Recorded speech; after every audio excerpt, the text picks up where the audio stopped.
so helpful for foster parents to know what their rights are. Hey guys, my name is Lisa, and my husband Peter and I make weekly videos about foster care, so make sure to subscribe if you are not already. In today's video, I am super excited to talk to you about this right here, the Foster Parent Bill of Rights. This is a document that Indiana has created, and I don't know if other states have something similar. If they don't, work with your legislation to get something for foster parents. They are a very important member of the team.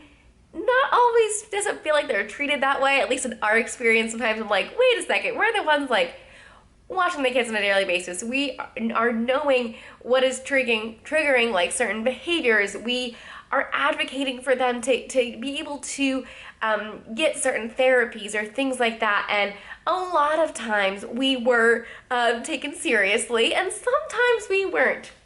And when I heard of this, I was so happy that there is something that the foster parents can point to and be like, no, look, because of the Foster Parent Bill of Rights, this is why I'm bringing it to your attention, and I don't want to be like retaliated against for bringing you this information. So I just want to walk through this. Again, this is almost like more like guidelines.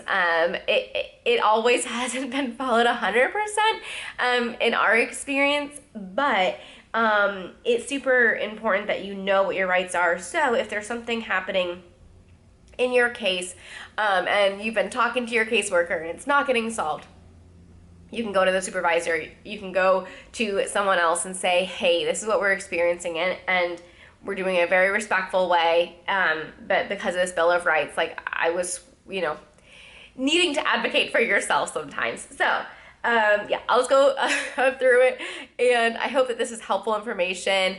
And leave below in the comments if your state has something like this. I just think it's super important for foster parents to know how to advocate for themselves and also their own families' mental health and everything. So Article 1 is communication. Foster parents have the right to be informed of anything regarding the child that will impact the foster family home or family life during the care of the foster child. The foster parents have the right to have information concerning the foster family kept confidential, except when release is required by law. You're not supposed to be giving out your address to the bio parents or things like that, giving out your personal email, your personal phone number. And so if those things do happen, sometimes it's like, oh wow, it's too late and we can't just like move. But you can bring it to the caseworker's attention and be like, hey, like I really didn't appreciate you did that. Because if they did it, then if you make them aware of it, then hopefully they won't do it in the future. Thankfully, we've never experienced that, but I have heard, unfortunately, that private information of the foster family has been shared with people that they didn't want them to know about where they lived and all that. Receive accurate and best information of appropriate DCS staff. Receive feedback as their role as a foster caregiver, which I think is super important, because if you're brand new, I mean, we were like, are we doing this right? Like, what else do we need to do? And I think it's important to be able to ask those questions without like fear of retaliation. So that is good that you have the right to have that, and just good open communication is gonna make the case go so much better. Be aware of transition plans in a timely manner. Receive timely notification of meetings and court hearings.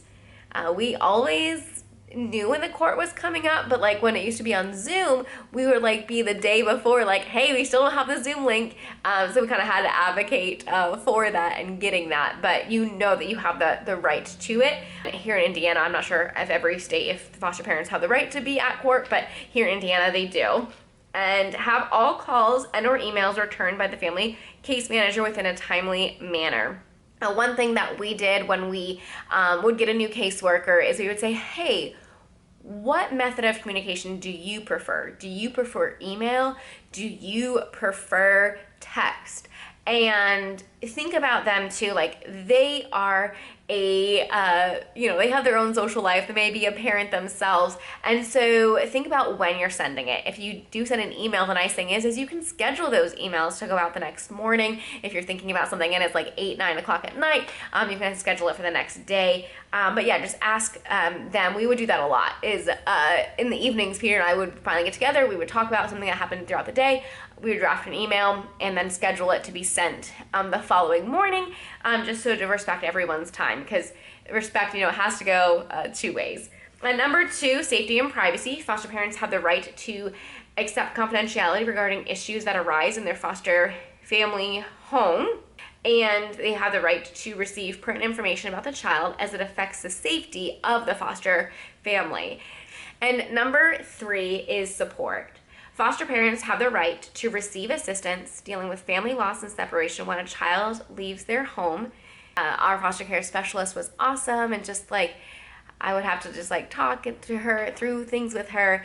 But also, apparently foster parents in Indiana can get 10 hours of counseling, and I tried to get that, and then they're like, we don't have anyone for you at this time. There was too many requests and not enough people, and it was before the kids were going home, but there was just a lot going on with the case, and I did want that. I ended up just finding something for myself, but it is nice that they offer that, but at the same time, there weren't enough people for that. So I think they can definitely do some more work in making sure that foster parents feel supported through all the unknowns and all the changes. They also receive a timely per diem to cover the reasonable cost caring for the foster child. Foster parents have the right to determine if the foster child is appropriate for their home. If you realize that this child is not suited for our house, you have the right to be like, you need to move this child.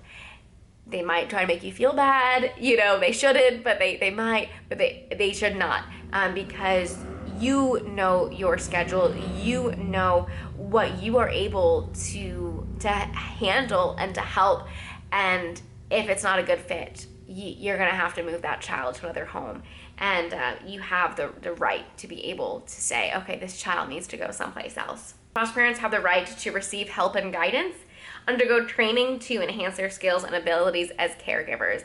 I'm so thankful for all of the wonderful ongoing trainings that we have as foster parents. There is so many options, so you can always feel like, okay, I'm going through something, do they have a training on that? And then you get more information. Foster parents have the right to collaboration. So foster parents have the right to offer input for their foster child's permanency plan. The foster parents have the right to foster children without fear of discrimination. They have the right to voice their concerns and opinions without fear of retaliation.